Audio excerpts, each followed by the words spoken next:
Okay, let's start. Quick announcement, homework is due today.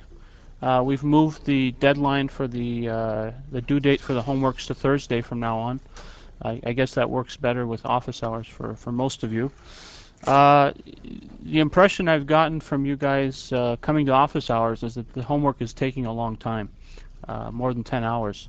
So we'll try to, I'll try to give feedback to Al to make the problems easier on you guys.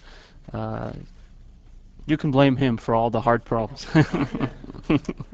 No, I'm kidding. Okay, so let's kind of recap where we were last lecture. So we started looking at nonlinear circuits and distortion. Now, even though I didn't say it, and this is lecture 8, even though I didn't say it, what we're looking at up to now is what we call weak nonlinearity. So I want to emphasize that we're studying weak nonlinearity.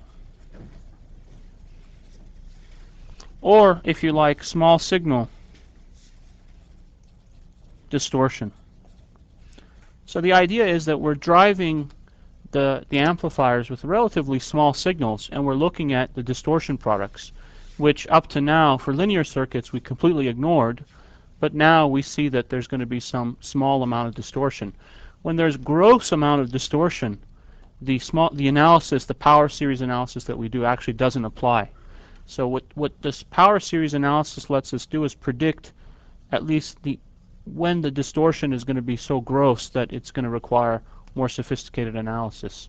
So we're still, if we take a simple amplifier and we bias it someplace, let's say VBEQ, we're still putting a relatively small signal on here, and then at the collector we get our output signal, and on top of it we're going to get this harmonic distortion. But the harmonic distortion is a relatively small part. So let's say it's a factor of at least 10 smaller than the main signal. Okay. Now if we look at, let's say, the typical curve, let's say a nonlinear curve for a device, and we consider applying a small signal, then we can see that doing a Taylor series expansion around this point in this region is going to be quite accurate. It's going to, even just a simple third order polynomial will describe pretty accurately the shape of this curve. As the signal becomes larger and larger, we know we have to make our Taylor series expansion longer and longer to retain the accuracy. Remember, the remainder theorem in the Taylor series approximation tells us roughly what the remainder is after the difference between the real function and the Taylor series expansion. So what we'd like to do is not carry around 60 terms in the polynomial. We want to deal with maybe 2, maybe 3 or 4. For the most part, we'll deal with third order polynomials. So that means that we use third order polynomial to understand the system. As you'll see in this class, if we had to carry around more terms, it would become very, very painful. Even 3 terms gets pretty messy, as we'll see.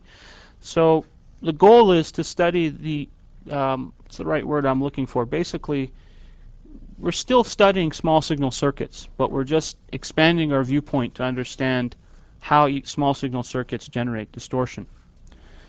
Now, so last lecture we modeled our system that the output signal is going to be some linear function of the input plus some polynomial function of the input plus some cubic function of the input, and so on and so forth. And we use a binomial expansion to look at the general nth term products generated when we put a sinusoidal in. Now, if you like math, that's a good way to do it. Let's look at it a slightly different way today, which is maybe simpler. So let's say our input, let's just consider a simple cosine at some frequency, cosine omega 1. If I multiply this by cosine omega 2, I can use my trigonometric identity that cosine A plus B is equal to cosine A cosine B minus sine A sine B. That's from trigonometry. I can take this expression, plug in cosine A minus B. That's also cosine A cosine B because cosine is an even function. But now, because sine is an odd function, I get plus sine A sine B. Now, if I take the sum of these two terms, what I get is cosine A plus B plus cosine A minus B is equal to, we can see this term cancels out, and on the right-hand side we just get two of these terms, cosine A cosine B. So this is actually a very useful identity. If you can memorize it, if you can't, learn to derive it. Basically all the results that we've derived so far can be basically obtained from this solution. So let's see how this applies. So let's take something like cosine squared. Well, cosine squared looks like cosine A times cosine A, so that's equal to 1/2 cosine omega 1 plus omega 1t, right? That's that term, plus cosine omega 1 minus omega 1t, and that's that term. And so this, of course, is just 1, so we get 1/2 1, and this is cosine 2 omega 1t. Of course, most of you knew this result by heart, but you can see that you could derive it from here. Now, because we do a polynomial expansion, essentially all we're doing is multiplying cosines together. So we can keep using this this trigonometric identity to our benefit. So, for instance, look at cosine cubed. So if I want to take cosine cubed, I can just multiply this expression by cosine omega 1t, and the first term just gives me 1/2 cosine omega 1t, and then I have 1/2 cosine omega 1t cosine 2 omega 1t. And again, I'm going to apply this identity and expand this product. So now I have 1/2 cosine omega 1t plus 1/2, basically 1/2 times 1/2, sum frequency and difference frequency. So the important point to take away is when you multiply two cosines, you get a sum cosine and you get a difference cosine, right? And basically it looks like one cosine is modulating the other cosine. So the sum frequency and you get a difference frequency. So the sum frequency here is cosine 3 omega 1t, and the difference frequency is cosine omega 1t. So we see that the cubic generated fundamental and third harmonic. That, of course, matches the results we did last time when we did the binomial expansion. If I sum here, I get 1/4 plus 1/2, or 3/4 cosine omega 1t, plus 1/4 cosine 3 omega 1t. Okay? And so we see that cubic will generate fundamental, and it will generate third harmonic. And last lecture, what we proved was more generally that any even power will generate even harmonics, right, including DC, and any odd power will generate all odd harmonics, including starting from the fundamental. Okay? So that's a quick recap from last lecture. If we now take into account that no matter how complicated, how many terms we have in the polynomial, essentially the output, so we have a system where we plug in, let's say, cosine omega 1t with some amplitude. So this is a nonlinear system. It's memoryless. And the output basically is going to be a sum vi cosine, I'll call this n, cosine n omega 1t, where n goes from 0 to infinity. We call this a weak nonlinearity. Again, that's the assumption that we're not putting too big of a signal into our system. And we'll quantify that statement later on when we look at some practical examples. But no matter, basically, so what we've seen is no matter what's inside this black box, we can represent it as some nonlinear function, right, f of v in, and we do a Taylor series expansion on f of v in, and for a sinusoidal input, it just generates harmonics of the output. So the fundamental v1 cosine omega 1t is the desired tone. Everything else is distortion.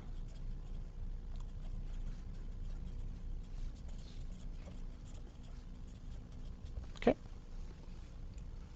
Any questions? Yes. Last lecture, you had drawn a curve in which you showed that as we go on, like how the third harmonic and second harmonic catch up. I'm going to draw that curve again. Okay, is that also small signal? What? We'll talk about that. Yeah, so hold that thought. Okay. Any other questions or comments up to here? So the framework should be hopefully clear by now. And so now we're going to, if you understand up to here, the rest of the lecture is just a bunch of definitions. So take your time and ask some questions. Vincent? Yeah, for this starting here, what would be a strong nonlinear system look like? I thought any output can be expanded with Taylor series and harmonics. Okay. Very ugly. That's the answer. What would it look like? It'd be very ugly. No, seriously, if you study power series expansion, you know there's a radius of convergence, right?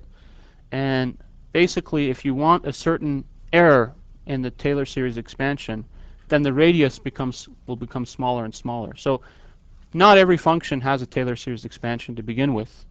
And furthermore, to get the desired error may require to carry 20 terms in your Taylor series expansion. Now, a computer can do that no problem.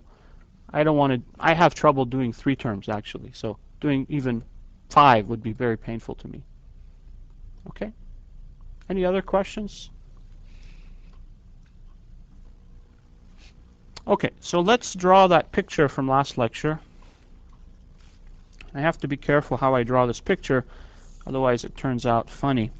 Let me assume that I have a log scale, and this is my input amplitude. So let me start out at 1 microvolt, 10 micro, 100 micro, millivolt, 10 millivolts. And here, likewise, 1 micro, 10 micro, 100 micro, 1 milli, 10 milli, 100 milli, and so on. So let me assume that I have a gain of 100. So that means if I have an input at 1 microvolt, my output will be 100 microvolts. Okay? And so on. So if I put in 10 microvolts, I should have 1 millivolt output. So this is a curve of the output voltage versus the input voltage, right, on a log scale. And the reason I'm drawing dashed lines here is I don't know what's happening when I put in really large signals, but if I put in very small signals like a microvolt, I know that essentially the system is going to act more or less linearly, and this line should be pretty flat. Okay?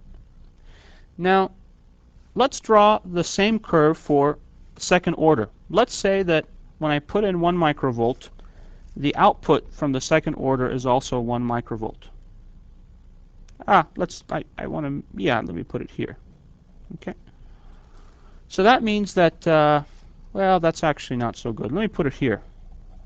Let's say it's 100 nanovolts. Forget that point. So what happens if I increase the input amplitude by a factor of 10? What happens to the second order distortion product? Exactly. It goes up by a factor of 100 because, remember, the second order is proportional to Vn squared. So here is the second point. So this is the curve. So this is the fundamental. This is Vi2, or let's just say V2, the output second harmonic. Likewise, if I look at the third, let me expand this curve here. This is 10 nano. Let's say my third is here. If I increase the input by a factor of 10, what happens to the third? Well, I think you get the point. It's cubed, so it should increase by a factor of 1,000. So my third harmonic has a slope that's 3 times as big. So this is 2 to 1, this is 1 to 1, and this is 3 to 1. Okay, so again, I screwed up with the curve. I thought I was going to do a good job.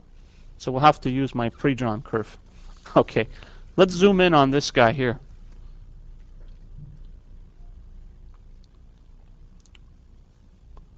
Okay, so this is exactly, let's zoom in a little more, just to this square. A little more. Are we at the limit? Okay, we've hit the limit. So this is that fundamental curve. It's a straight line. This is the second order. You can see the slope here is 1. The slope here is 2. I go factor of 10. Second harmonic increases by 100. And you can see that this term increases with a slope of 3 to 1. Now, this picture is very interesting.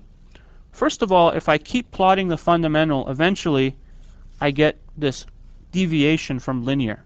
This is what we call gain compression.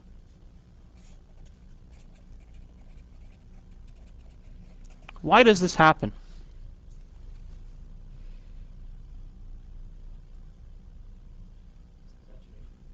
Okay. Anybody want to take a guess? You want to use the mic? Subtractive effect of the third harmonic. Very good. Remember, we found that for very small signals, the fundamental is essentially generated by the linear term, A1. But remember, we looked at the cubic term, A3, and we found that A3 also produces fundamental.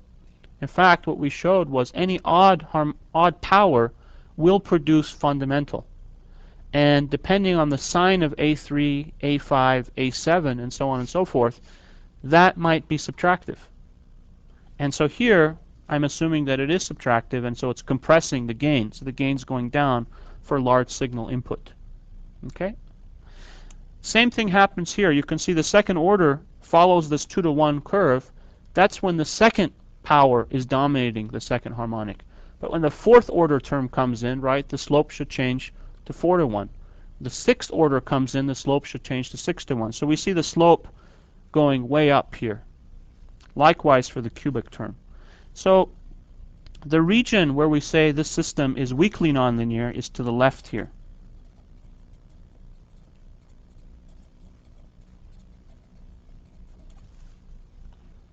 In other words, our analysis is valid as long as the second order distortion is dominated by the second power. The third harmonic is dominated by the third power, and so on. Okay? Any questions about that? That's a very important point which will come up later.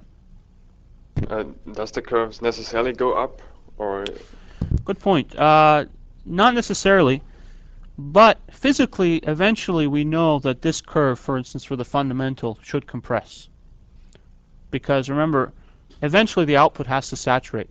Eventually the output can't grow beyond a certain amplitude.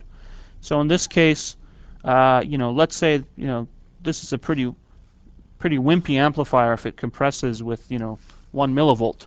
But let's say eventually at supply voltage it has to compress, right? It can't ever swing above supply unless there's really weird stuff going on in your circuit.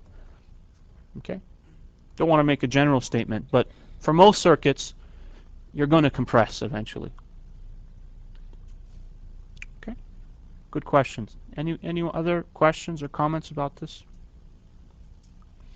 Now, when you go home and you're looking at these slides, just convince yourself that the slope here is 1 to 1, the slope here is 2 to 1, and the slope here is 3 to 1. Good. All right, get rid of this bad picture. So we are on page 5.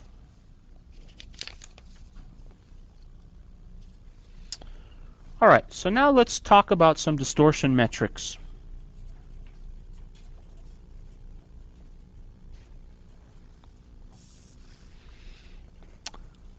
So the way we characterize an amplifier is by specifying the distortion through various ways. One common way of doing it is called fractional harmonic distortion. What we do, for instance, HD2 is the amplitude of the second harmonic normalized to the amplitude of the fundamental. Okay, so now if we assume that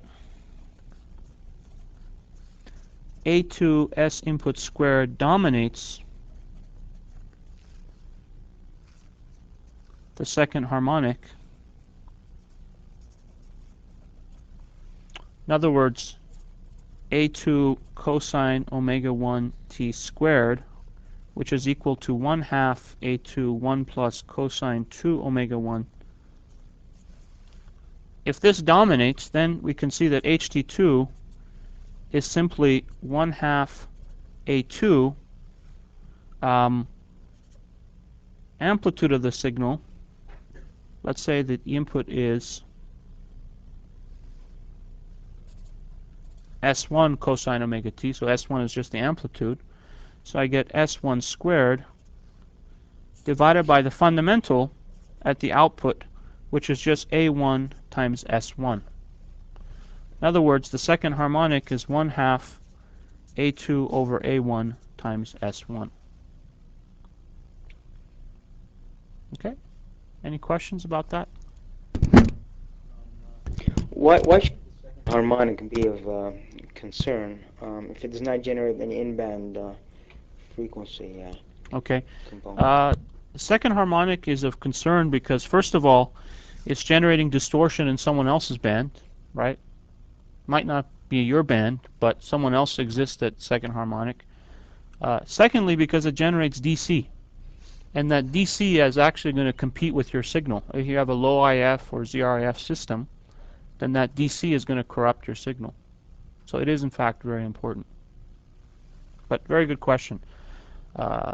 For those of you who didn't follow, we'll talk more about system level issues probably today, actually. We'll get to there. Okay. Well, in a very similar fashion, I can define my third harmonic.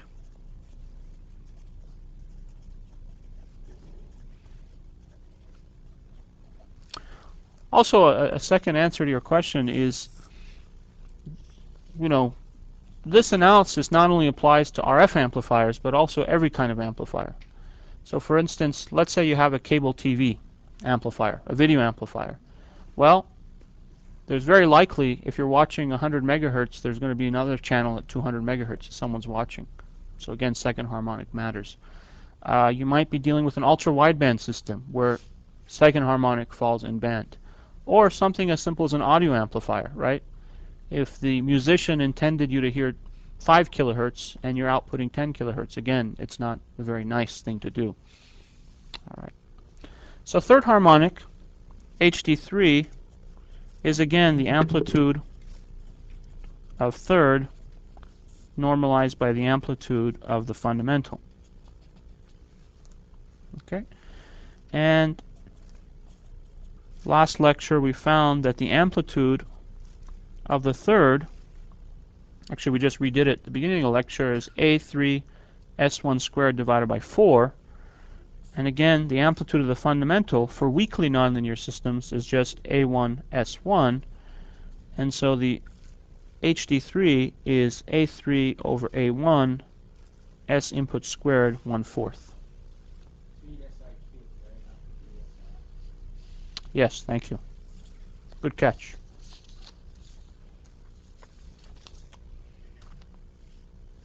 All right.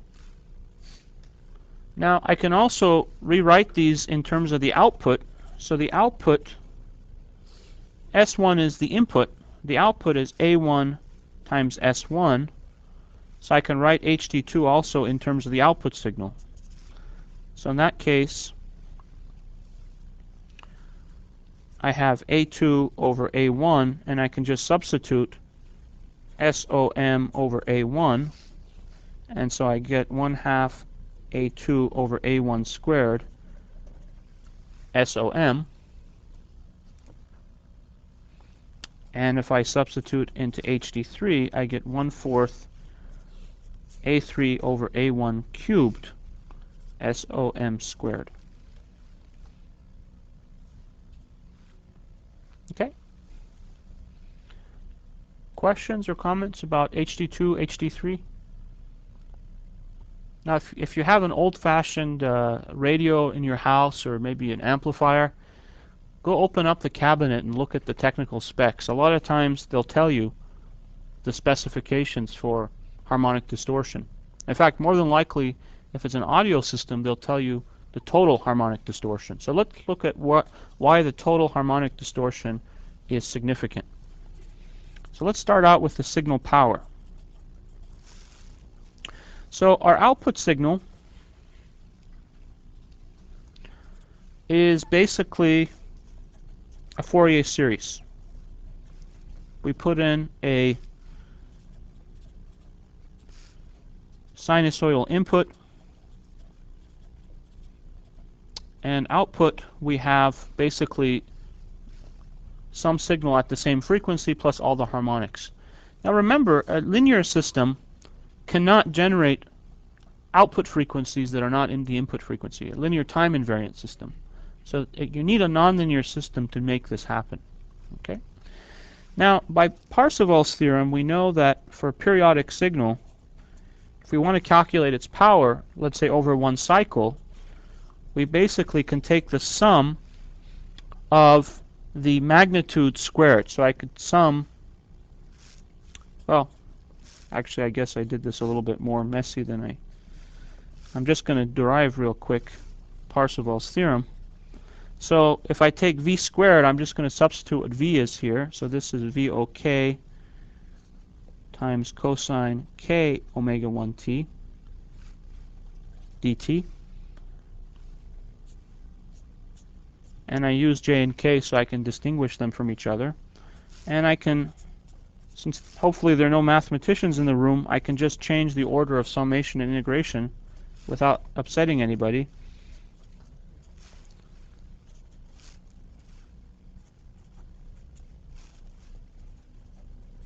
And I get this result. And we know that as long as these integers are distinct, if they're different, then over one cycle, cosine is basically orthogonal to cosines of other frequencies.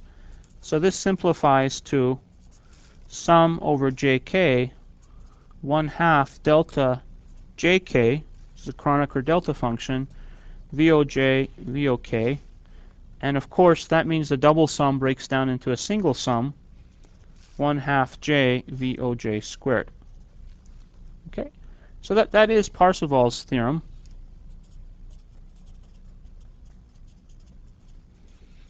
Which tells you that the signal power is related to the power in the harmonics. Okay, and that's because we've done an orthogonal expansion on the signal. So applying Parseval's theorem tells me that the power in the distortion divided by the power in the fundamental is simply VO2 squared divided by VO1 squared plus VO3 squared divided by VO1 squared plus all the other harmonics. And of course, what do we call this? We call this ratio HD2, so it's HD2 squared plus HD3 squared plus HD4 squared, and so on. Okay? So we define the total harmonic distortion, or the THD, as the square root of HD2 squared plus HD3 squared, and so on. So next time you go to a fancy hi-fi audio place and they tell you the THD is 2% or 0.1% if it's a fancy place, ask the guy, what does it really mean? You know, see if he knows Parseval's theorem. All right, so let's give you some examples for telephone. If you make a phone conversation, even a landline, sounds pretty crappy, right? THD is could be as large as 10%. Let's say high quality audio.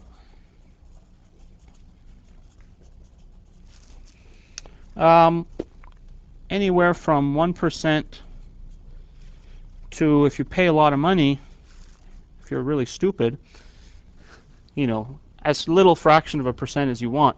The reason I say if you're stupid is because really the speakers, and it's hard to find speakers that are better than 1%. So if you buy this super fancy amplifier that puts out 0.001%, the speaker is going to dominate anyway. Video.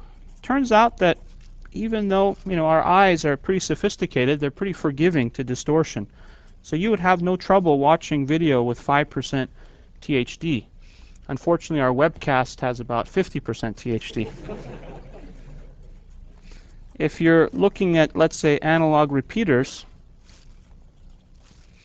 they need to be very good. You're not stupid for buying a repeater that has this little distortion, because if you think about sending video from, let's say, your cable operator down to millions of homes and having repeater amplifiers all along, we'll see that if the distortion levels aren't very well controlled, all the channels would get mixed up.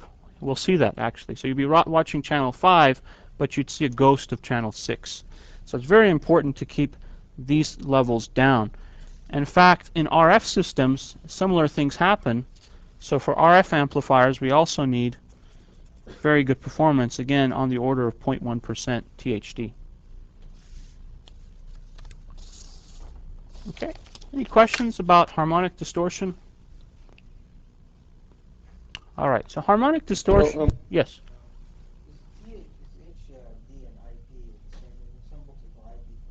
No, we're going to talk about that later. Yeah. Okay. Any other questions about harmonic distortion? Okay. So now we're going to talk about intermodulation distortion.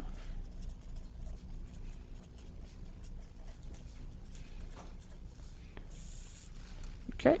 So far we basically, all we did was we put one tone into a nonlinear system and found that it generated all these harmonics. Well, what happens if you put more than one tone? Let's say I put in 2 tones. This is a so-called 2-tone test. Now, same formula applies. I have a power series.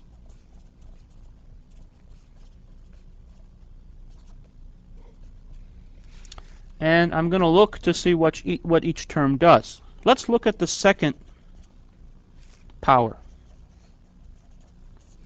So the second power is going to basically generate S1 squared cosine omega 1 squared t plus S2 squared cosine squared omega 2t plus 2 times S1 S2 cosine omega 1t times cosine omega 2t.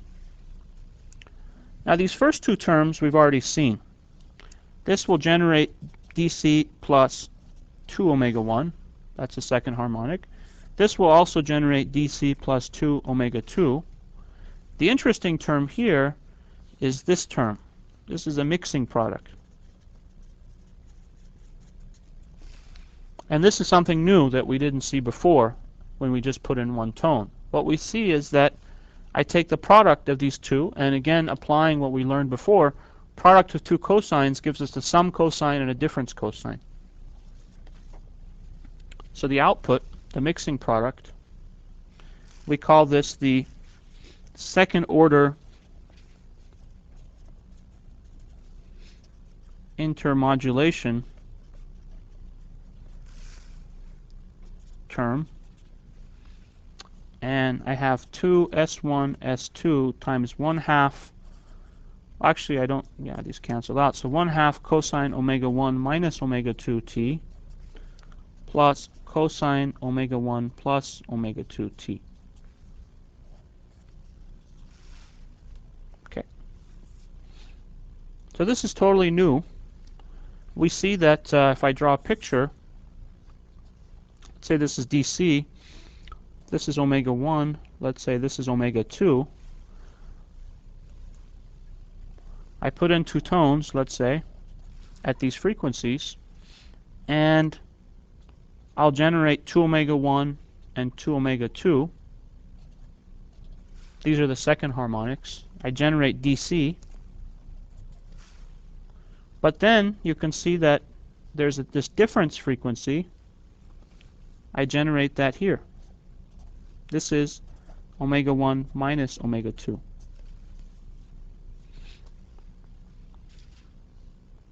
And I also generate omega 1 plus omega 2. So these are the intermodulation distortion terms.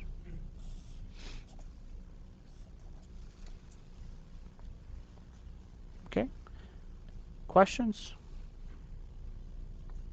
So just like I defined an HD2, I can define an IM2. This is the amplitude of the intermod terms divided by the amplitude of the fundamental. And what I'm going to do is I'm going to make my input signal have two tones of equal amplitude.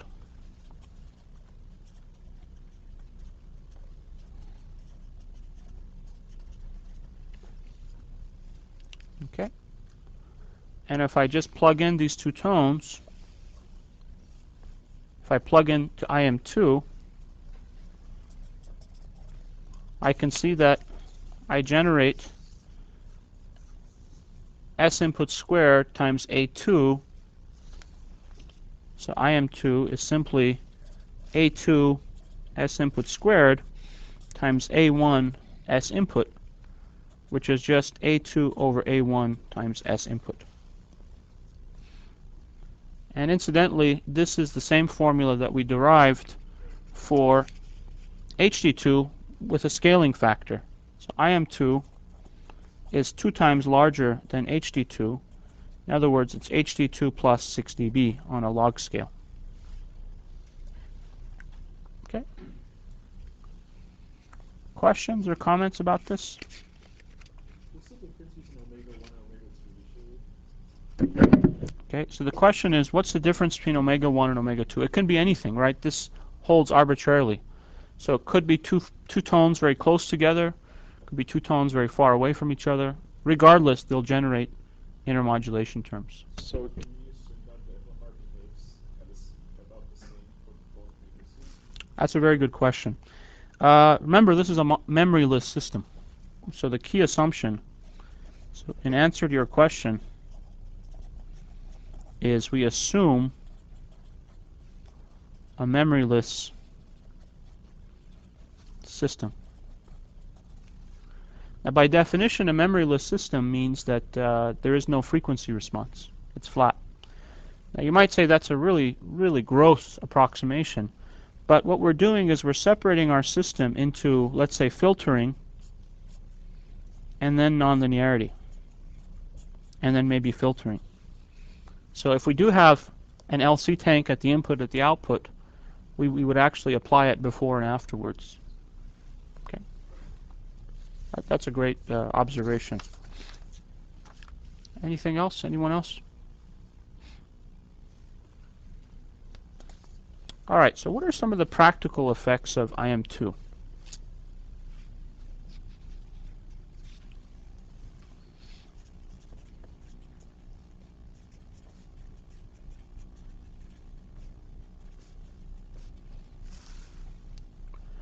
So let's say we have a communication system that uses the bandwidth from 800 megahertz to 2.4 gigahertz. Okay? And let's say we have two unwanted interferers at 800 megahertz and 900 megahertz. Okay?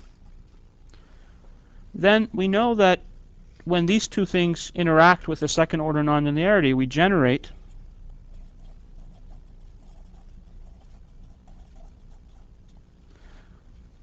distortion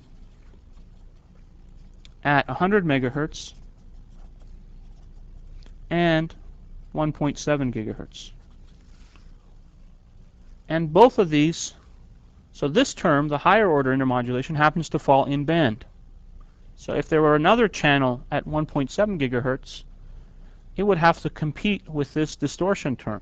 Okay? Now you might say, well, these distortion terms are always really small, right? That's the whole assumption for weak nonlinear analysis. So what's the problem? Well, the problem is that if you think all the way back to lecture 1, we talked about the fundamental issue with wireless communication is the dynamic range of signals varies greatly. So sometimes your signal is strong, sometimes it's weak. So let's say you're in a situation where, let me draw the band,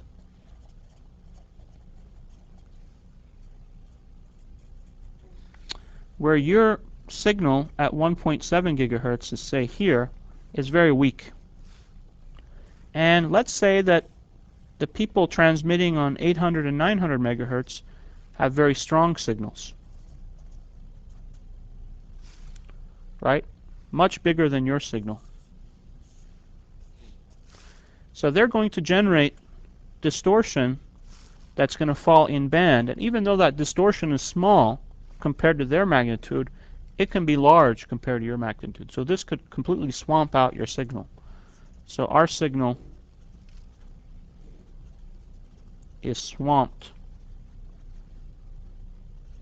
by distortion, potentially. Okay? So in a wideband system, in answer to the earlier question, certainly we need to worry about second harmonic, third harmonic, and intermodulation. What about a narrowband system?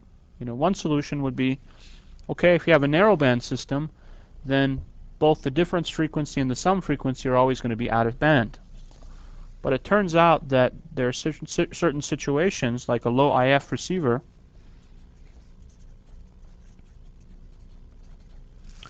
where we're using either low IF or direct conversion,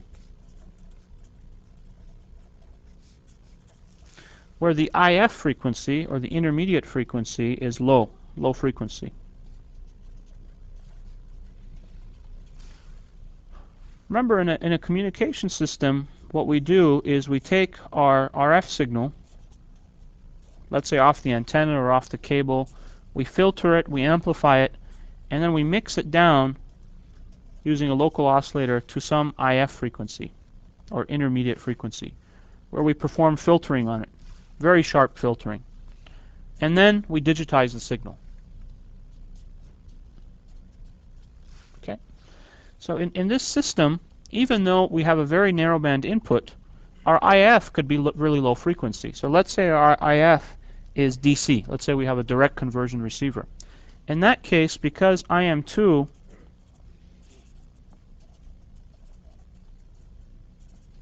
generates omega 1 minus omega 2, if I have two channels that are really close together, so let's say these are two channels, omega 1, omega 2, and let's say this is the desired channel.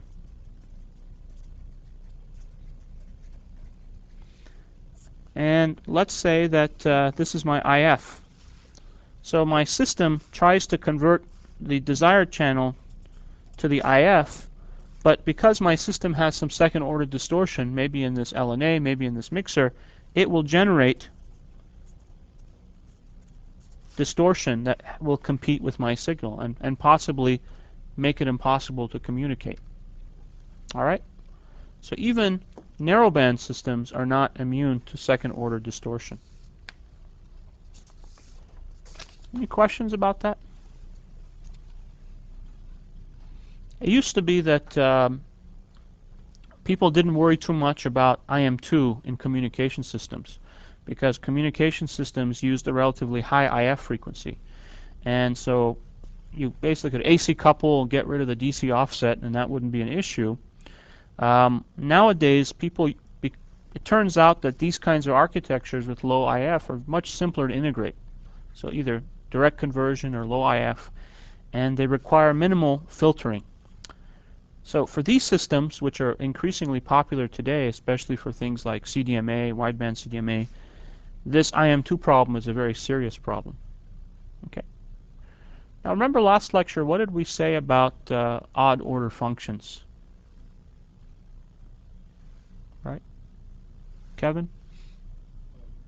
Odd polynomials. Yeah. What was the nice thing about odd order functions?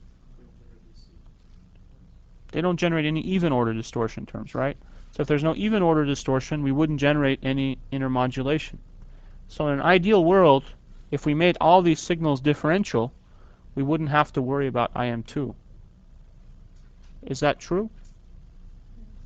Why not? Because if we have omega 1 and omega 2 very very close to each other, and we have the third harmonic, then Okay, you're getting too complicated. yeah. Forget about third harmonic. So let's just say, for this system, would that be an issue? If I had differential architecture, would that solve the problem? No? Yes? Well, remember, you can never build a perfectly differential signal path. There's always going to be mismatch. So there will always be residual second order due to matching constraints. You know, in integrated circuits, you build two transistors, you make them the same size, they come out different, right? Because they're so small, there's going to be lots of variation due to doping, due to lithography, and so on. Okay. Well, what's also very important, traditionally very important, still important, is cubic intermodulation, or third order intermodulation. So again, if we do that two-tone test, if we put in two tones and we look at the third power, we have S1 cosine omega 1t plus S2 cosine omega 2t, and we cube it. You can see that when we do the expansion, we're going to get cubic of this term and cubic of this term, right?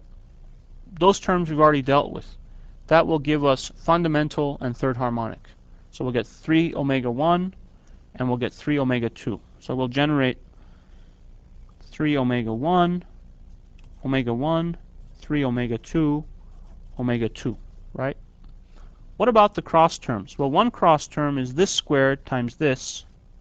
So we get S1 squared cosine omega 1t squared times S2 cosine omega 2t. And the coefficient is 3. So if I now multiply this out, so let me call this a cross term. I'm going to get 3s1 squared s2, 1 plus cosine 2 omega 1t, 1/2 cosine omega 2t.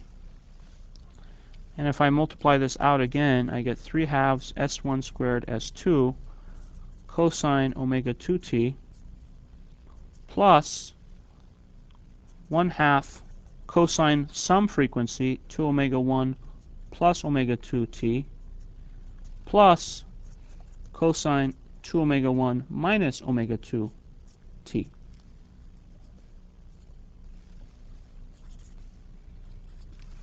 Okay? Now this is again something we've seen before. This is just more generation of second harmonic. These two terms are the intermodulation terms that we're looking for. We can see that we generate a tone that's 2 omega 1 plus omega 2, it's a new frequency, and 2 omega 1 minus omega 2. So these are the very important intermodulation terms.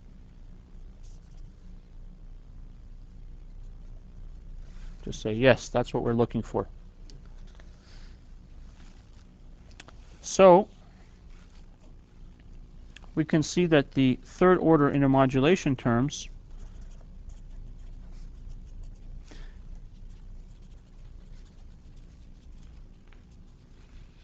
we did this for one cross product, right? I took this squared, this linear. I could do the other way around, and you'd say I get two more. I don't have to redo the math. I can just interchange 1s and 2s in that equation. So the intermodulation terms look like 3/4 cosine 2 omega 2 plus or minus omega 1.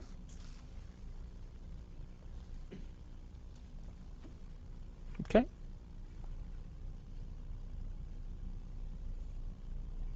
And so by symmetry, I can just rearrange coefficients. We also generate, so this one has A3 S1 S2 squared. This one will be A3 S1 squared S2 3/4 cosine 2 omega 1 plus or minus omega 2. Okay. Now, what's really interesting about these terms is, if you notice, let's say omega 1 is approximately equal to omega 2. Two tones close together. What happens? Well, then 2 omega 1 minus omega 2 is approximately omega 1. So this IM3 falls right on top of input signal. In other words, before we had to dream up these weird scenarios where there were these two signals and they were just spaced right and they intermodulated and then they produced distortion, right? That hurt us. Here, we don't have to be very creative, right? The signal is going to interfere with itself. You might say, well, that still requires two tones, but really any modulated signal has infinite number of tones in it. So if I have a modulated waveform and it goes through nonlinearity, the third order intermodulation distortion is going to produce frequency right in band. So I'm going to create a signal that competes with itself. Let me draw a picture. So the idea is I have frequencies omega 1, omega 2, and I go through a third order nonlinearity. I generate 2 omega 1, omega 2, and 2 omega 2, omega 1. So this is 2 omega 2 minus omega 1. This is 2 omega 1 minus omega 2. And the spacing here is always the same. It's omega 1 minus omega 2. I didn't do a very good job to show that. But the idea is that these frequencies now can be very close to the band. Like this might be the band that you're interested in.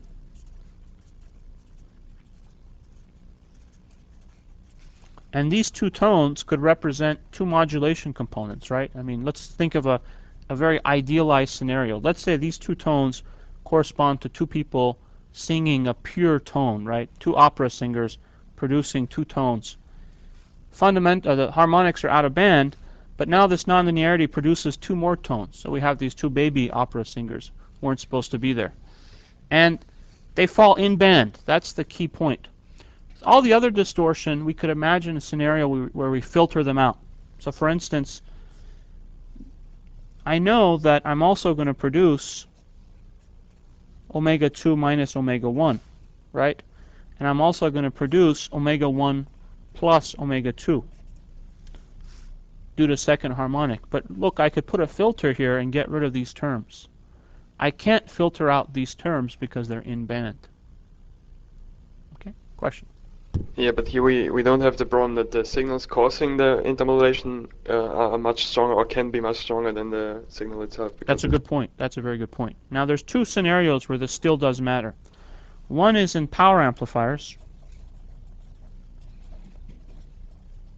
because they produce large signals. So power amplifier will self-interfere. In other words, you put in one spectrum and out comes another spectrum that has components that weren't in the original spectrum. And then the other scenario is you still have basically neighboring channels.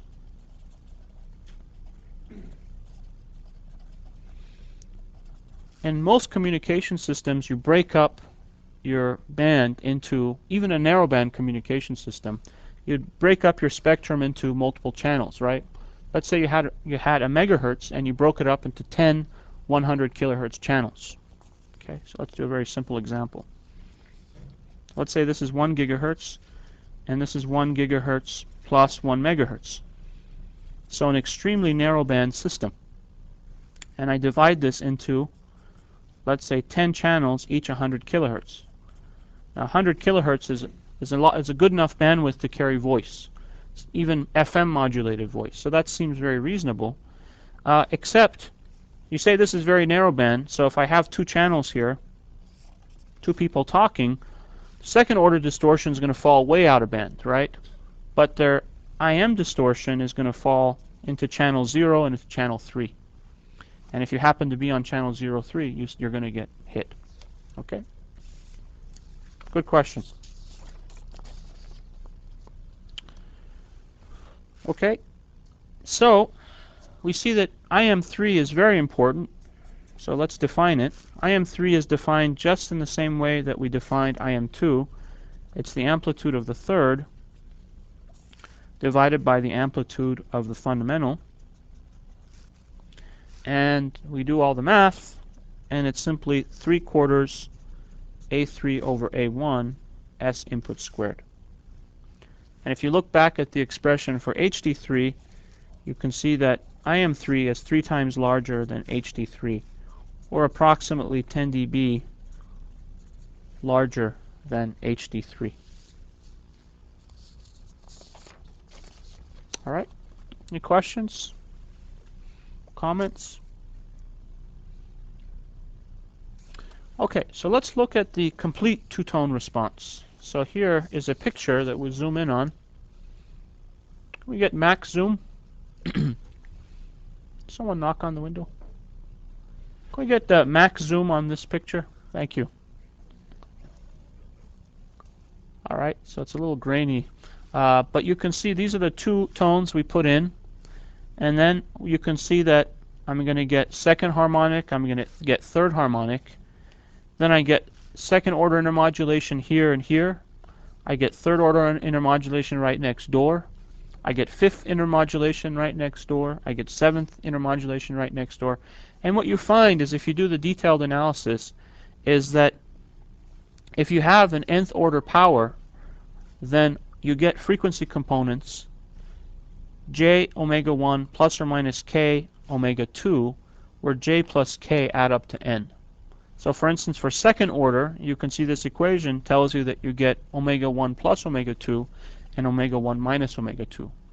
For n equals 3, a third order distortion, you get basically 2 plus 1 is equal to 3, 1 plus 2 is equal to 3. So I get 2 omega 1 minus omega 2 and 2 omega 2 minus omega 1. Right? And plus or minus. So in general, all odd order powers generate distortion products which basically go right next door to your fundamental signal. So if you're worried about in-band distortion, you really worry about odd order distortion. In particular, the strongest term is your IM3 term. And then next you have your IM7 term, and so on. IM5, and then you have your IM7, and so on and so forth. Okay?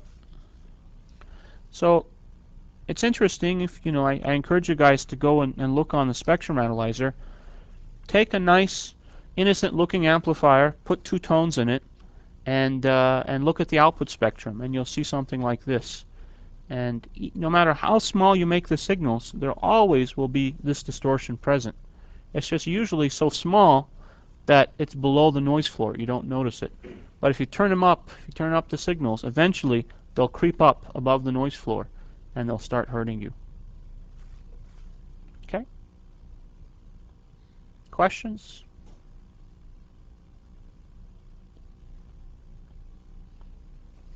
All right. Well, there's a few other kinds of distortion that we'll talk about. In particular, let's talk about distortion of AM signals. Now you might be thinking I'm crazy, right? Nobody uses AM anymore, right? When's the last time you listened to an AM station? Pretty much AM tells you your age. Okay, you must be 70 years old. You always see these old guys carrying their little transistor radios, listening to the game or the news or the weather. But actually, amplitude modulation is used a lot in digital form, in particular. It's also used for video. The video you're watching, it's very inefficient, but it's amplitude modulation. The reason it's amplitude modulation is that amplitude modulation is more spectrally efficient than phase modulation or frequency modulation. So even though on televisions we'd like to use FM, but that would use up too much spectrum. So we use AM for the video and we use FM for the audio. So the audio is actually sent through FM, but the video is amplitude modulation. Now, with amplitude modulation, we can represent the signal in this generic form. And because the mathematics gets way too ugly, we're going to assume we have a carrier, that's omega 2, and it's being amplitude modulated by one tone, omega m. In general, I should write m of t as the modulating waveform, but here I assume that I just have one tone of modulation. So m, which is less than or equal to 1, is the modulation index.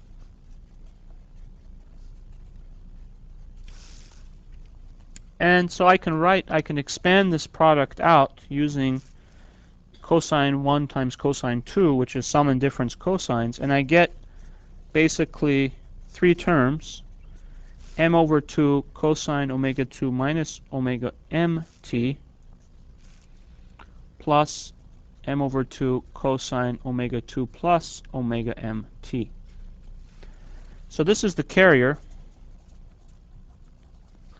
This is the lower sideband, and this is the upper sideband. So we see that this modulation waveform produces two sidebands around the carrier, and usually we would, depending, lots of variations on how the signal is sent. Sometimes the carrier is suppressed. That's called carrier suppressed amplitude modulation. In this course, we're not going to worry too much about the communication circuit details. What we'd like to look at, though, is what happens if I put this AM system through some kind of nonlinear distortion, some nonlinear system. Okay, so what I'm going to look for is called cross modulation.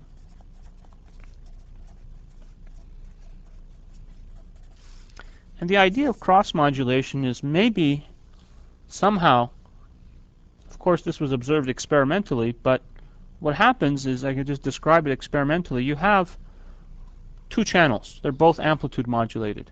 You go through a nonlinearity, and then all of a sudden one channel contains a copy of the modulation from the other channel.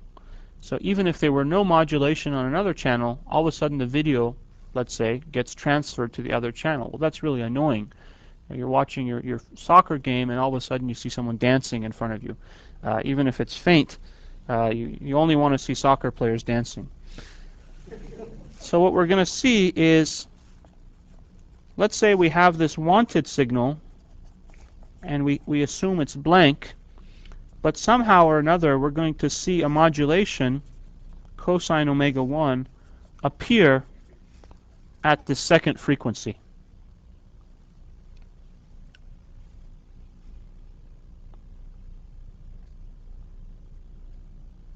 So this is our wanted signal. This is our interferer. And the cross modulation term will look like this.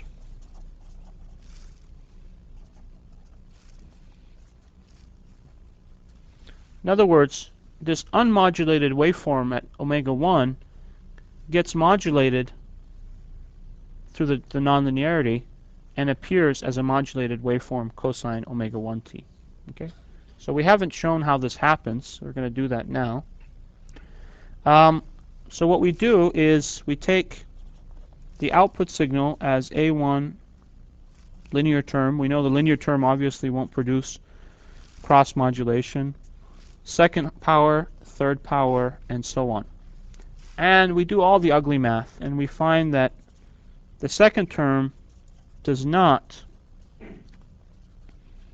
produce cross modulation. No matter what term you look at, you never get a transfer of modulation from one waveform to another. So we look for the third. Okay. Let me try to keep this here. So let's expand the term A3 S input cubed. And in particular, if you look at the term, so here's our unmodulated waveform, and it gets multiplied due to the cubic by the modulated waveform squared.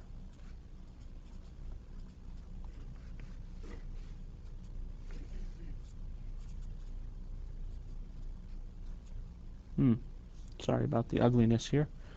So this is the modulated waveform squared being multiplied by the unmodulated waveform. So if we expand this, we get 3a3 s1 s2 squared cosine omega 1t times this term squared, which is simply 1 plus 2m cosine omega mt plus m squared cosine squared omega mt, all times this term squared, which is 1/2 1 plus cosine 2 omega 2t.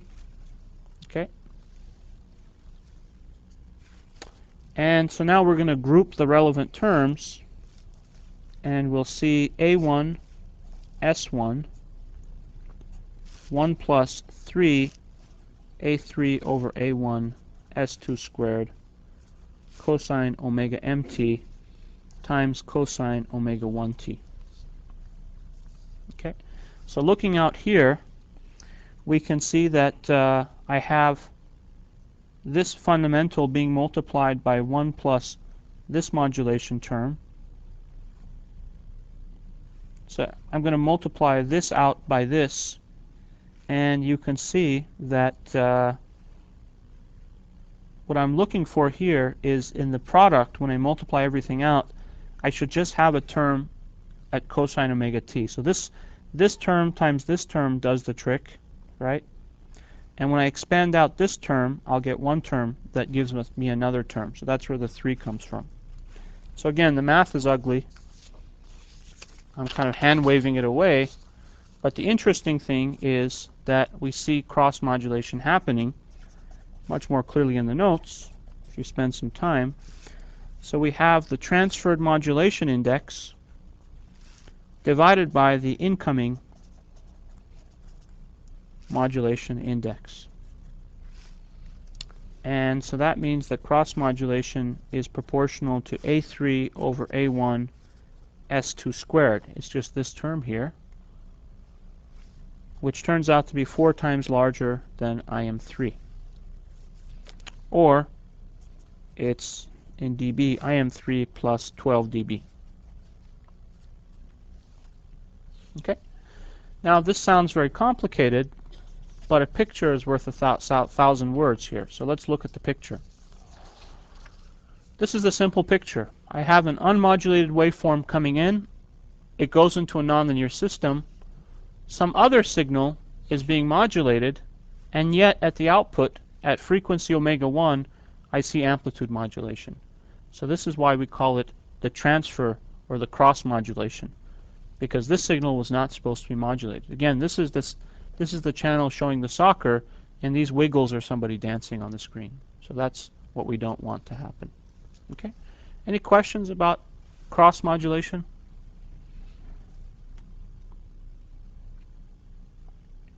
Now we've looked at the impact of distortion on your system. Second harmonic, third harmonic, second order intermodulation, third order intermodulation, cross modulation. In some ways, this is just the tip of the iceberg. These are the important modulation terms if you're dealing with narrowband communication systems. If you're dealing with a digital communication system, things get even uglier. But you might think this is ugly enough, so let's not go too much further here.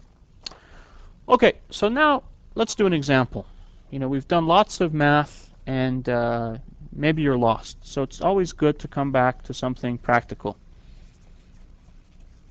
Let's look at a BJT amplifier. Bipolar transistor. Simplest transistor in the book, right? Common emitter amplifier loaded by a resistor. Okay? Now I'm not showing the biasing just to make it simple. So the output VO is simply VCC minus IC times RL. Okay? And IC is equal to IS e to the q VBE over KT. And VBE here is equal to VS. So I can write IC as two terms, e to the q VBE q, the quiescent bias point, times e to the q V input over KT. In other words, I assume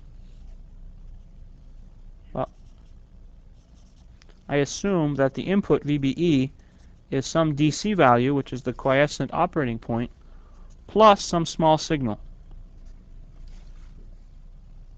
Okay? Now, if we were doing small signal analysis, essentially we just take the linear term when we do this approximation, when we do this expansion. Now we're going to do the full expansion. We know that an exponential function has a very nice Taylor series expansion, which has a very large radius of convergence. Looks like that. And because we basically don't want to make things too messy, we'll keep things up to the third order term. So now let's substitute this expansion for this term here. So essentially I can write that IC is equal to ICQ e to the q V input over KT. So ICQ is just the constant bias current. And then I do a Taylor series expansion for this exponential. I get DC term plus a linear term, which is V input normalized to VT, which is KT over Q, plus 1/2 V input over KT squared, KT over Q squared, plus 1/6 V input over VT cubed, and so on. Okay?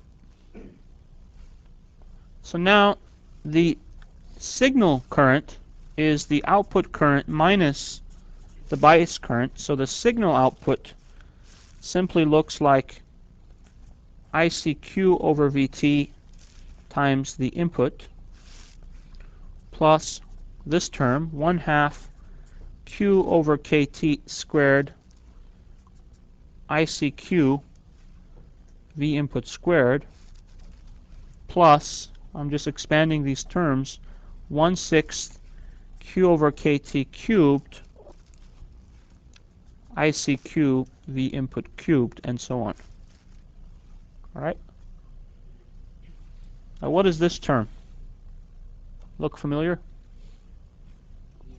GM, that's right. So we see that A1, so I want to write output is equal to A1 times input plus A2 times input squared plus A3 S input cubed. And so I just now identify each coefficient. A1 is Q over ICQ over KT is simply the GM of the transistor. So now we see a nice unification between large signal analysis and small signal analysis. We did small signal analysis, we just ignored all these other terms, and so we had this nice simple result that the output current is just GM times the input current. Now things are a little more messy. But it's not too bad, it's just a power series. So A2, which we found is 1/2 Q over KT squared times ICQ, and we found that A3 is 1/6 Q over KT cubed ICQ. Okay. Any questions?